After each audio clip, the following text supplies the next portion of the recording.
시청자 여러분 안녕하십니까? 서울시 송파구가 주최한 백제문화의 숨결이라는 주제로 송파구 잠실동 종합운동장 사거리 지하 보도에서 사진전이 열리고 있는데요. 초대 작가인 상병욱 작가가 심혈을 기울여 촬영한 작품을 전시한다고 합니다. 김재율 기자가 다녀왔습니다. 송파구 잠실동 종합운동장 사거리 지하 보도 휴 갤러리에서 백제문화의 숨결이라는 주제로 초대전이 열리고 있는데요. 기간은 지난 9월 27일부터 10월 32일까지 열린다고 합니다. 오늘 한성 백제도 세계문화유산에 등재되어야 된다는 취지로 다 사진전을 열게 됐습니다. 아, 그렇군요. 네.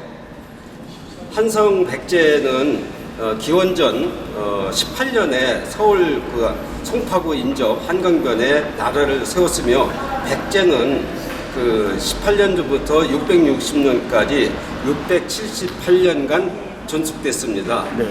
백제는 한성과 웅진, 사비, 금마저 왕국으로 유지됐죠.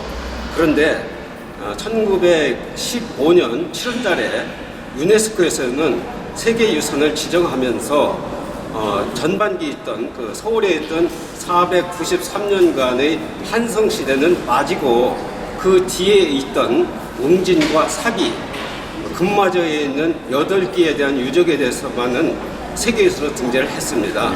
그렇다면 앞뒤 전반기에 있던 우리 서울에 있는 풍납토성이라든가 몽촌토성, 석천동 고분, 방이동 고분도 역사적으로나 가치나 재질이나 모든 면에서 가치가 상당히 중요한데도 빠졌거든요.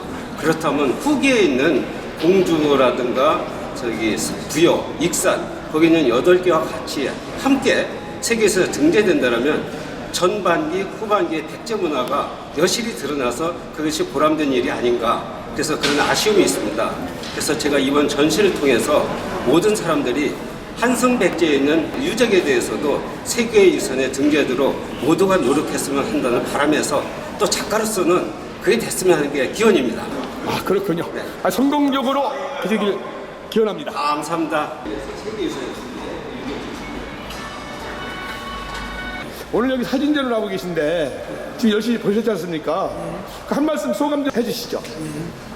우리 한국사진작가협회 보조사진과위원회 부위원장이신 상병욱 사진작가님의 작품을 제가 돌려보았습니다.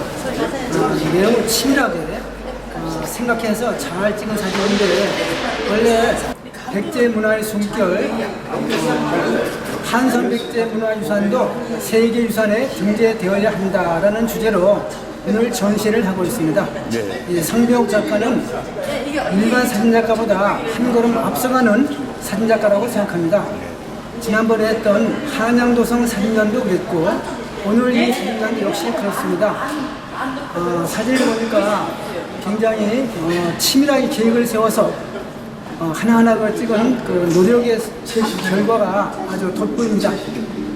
많은 사람들이 이 작품을 감상하고 공감했으면 좋겠습니다. 그동안 너무나 수고 많이 하셨습니다. 보통 사람들이 생각하지 못한 것을 앞서 생각해서 이렇게 훌륭한 작품을 만든 것은 하나의 크나큰 공적이라 생각합니다. 앞으로도 계속 더 정진하셔서 더 훌륭한 작가가 되시를 바랍니다. 전시 작품은 모두 23점이 전시되는데요. 세로용 14점은 한성 백제기 작품이며 풍납토성 2점, 몽촌토성 3점, 석천동 고분군 2점, 방이동 고분군 2점, 문화재 등 기타 5점을 전시하며 가로형 9점은 세계유산이며 웅진기 2점, 사비기 5점, 금마저기 2점을 전시하고 있습니다. 작가의 전시 목적은 이제 서울의 한성 백제 문화유산도 유네스코의 세계유산으로 등재되도록 모두가 함께 노력해야 하며 그날이 오기만을 간절히 기원하면서 이 전시회를 마련하였다고 합니다. 기원전 18년에서 기원 후 600년 송파구 지역에서 학생들에게 이 지역 문화재를 소개하고 있는 지역문화교육사 임종화 교육사에게 사진에 대한 설명을 들어보겠습니다. 바로 이 사진은 송파구 풍납동에 있는 풍납도성입니다. 자, 이 풍납도성이 왜 중요하냐면 30년 전만 해도 백제의 첫 번째 수도, 500년 가까이 백제 왕들이 살았던 첫 번째 수도 위례성이 여기인지 몰랐습니다. 전국 여러 곳에서 자기들이 위례성이다라고 주장을 하고 있었는데요. 30여 년 전에 풍남동 안에 있는 아파트를 지으면서 거기서 정말 중요한 대량의 유물들이 많이 발견이 되어서 백제의 첫 번째 수도인 것이 이제 밝혀지게 되어서 지금은 풍납도성이 위례성이라고 거의 주장하고 있습니다. 또 지금 이 풍납도성은 흙으로 쌓았는데요. 흙으로 쌓았는데도 2000년이 다 다녔는데도 지금 거의 한 70%가 성벽이 남아 있습니다. 그래서 백제인들의 토목 건축 기술이 얼마나 대단했는지를 알 수 있는 곳이 바로 이 풍납도성이기도 합니다. 이곳은 몽천도성입니다. 하지만 우리 선생님들께서는 아마 올림픽공원으로 더 잘 알고 계신 곳이 바로 이 몽천도성입니다. 이 몽천도성은 원래 약간의 구름이 있는 곳을 흙으로 쌓아서 만든 백제 토성인데요. 토성 안에서 백제 유물들이 많이 발견되었기 때문에 이곳을 옛날에는 백제의 첫 번째 수도인 위례성이지 않을까라고 많은 학자들이 추정을 했었는데요. 30여 년 전에 풍납도성에서 많은 유물들이 발견되고 거기가 왕성이라고 지금 추정을 하고 있기 때문에 이 몽천도성은 풍납도성을 지키는 남쪽 성이라고 지금 학자들은 얘기하고 있습니다. 하지만 사계절에 정말 아름다운 곳이기 때문에 이 선생님들이 한 번씩 방문해 주시면 건강에도 좋고 그리고 또 문화재와 가깝게 지낼 수 있기 때문에 더 좋을 것 같습니다.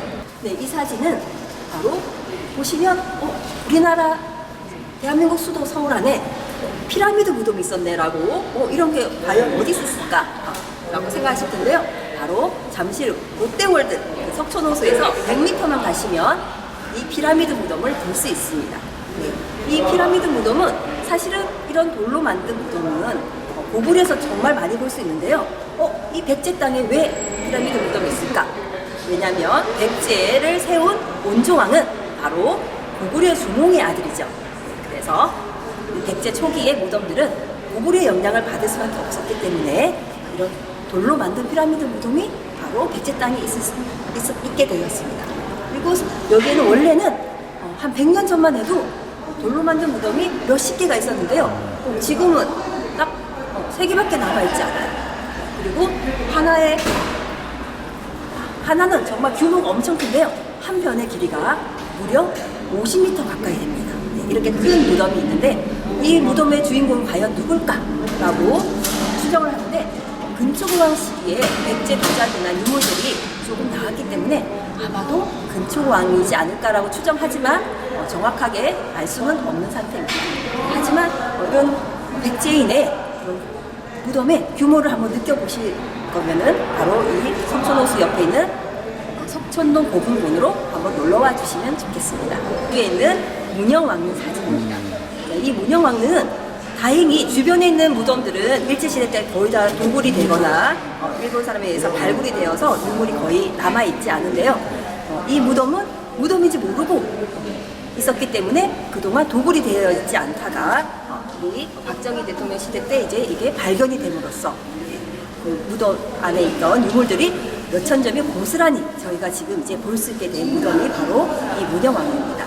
그리고 보통 옛날 상시대 무덤들은 그 무덤의 주인공이 누구인지 잘 알 수가 없었는데요. 이 무덤에서는 무덤의 주인공이 누구인지가 밝혀졌습니다. 누구였습니까? 그래서 거기는 사마왕이라고 되어 있는데 그 사마왕이 바로 우리가 알고 있는 문영왕릉입니다. 그래서 이 무덤을 문영왕릉이라고 부르고 있습니다. 오늘 정보 배웠습니다. 네, 여기는 바로 부여에 있는 낙함 있는 곳이고 여기 안에 있는 절은 바로 그 낙함 아래 있는 고란사라는 절입니다. 이 낙함은 우리가 삼천궁녀로 잘 알려져 있지만 사실은 그 삼천궁녀 절은 나중에 후세 사람들이 만들어진 이야기고요. 그거 정확한 기록은 아닙니다. 자, 여기 고란사에 관한 또 유명한 전설이 있죠. 여기에 맛있는 정말 약수가 있는데요. 이 약수를 한번 드실 때마다 3년씩 젊어진답니다. 그래서 옛날에 그 약수를 먹고 할아버지께서 아기가 되어서 할머니가 그 아기를 데리고 돌아갔다는 전설이 내려오는 곳이 바로 이 고란사가 있습니다. 그리고 여기에서 우리가 또 유람선을 타고 백마강을 또 유람할 수 있으니까 다음에 부여에 가시면 꼭 고란사 들려서 약수도 드시고 유람선도 꼭 타보시기 바랍니다. 여기서 보시는 이 탑은 바로 백제의 탑의 정수라고 할 수 있는 정림사지 5층 석탑입니다. 우리가 보통 잘 알고 있는 경주의 석가탑이나 이런 곳은 3층 석탑인데요. 백제는 5층 석탑입니다. 기존의 대규모의 목탑이 이제 석탑으로 정형화되는 과정을 잘 보여주는 바로 백제탑이 이 정림사지 5층 석탑인데요. 이것은 바로 평지에 있는 백제의 아주 큰 절이었던 정림사지의 중앙을 차지하고 있는 탑입니다. 여기 보시면 무덤들이 많이 보이는데요. 이곳은 바로 부여에 있는 능산이라는 곳에 있는 부여의 왕실 무덤입니다. 자, 여기서도 사실 대부분이 다 도굴되어서 많이 문화재가 많이 남아있지 않은데요.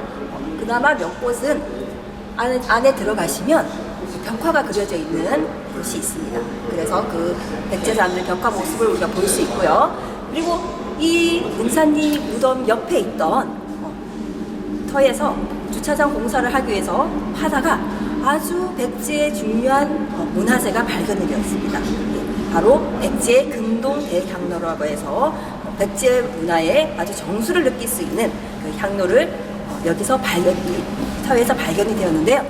우리 선생님들께서 부여박물관에 가시면 정말 멋진 금동 대향로를 보실 수 있으십니다. 정말 중국 사람들도 탐낼 만큼 멋있는 향로가 바로 백제 금동 대향로입니다. 네, 지금 여기서 보시고 있는 탑은 익산에 있는 미륵사지 석탑입니다.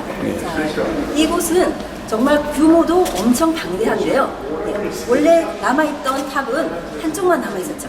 근데 옆에 똑같이 아마 원래 모습 이렇다 생각해서 옆에 복원이 되어 있는 게 있고요.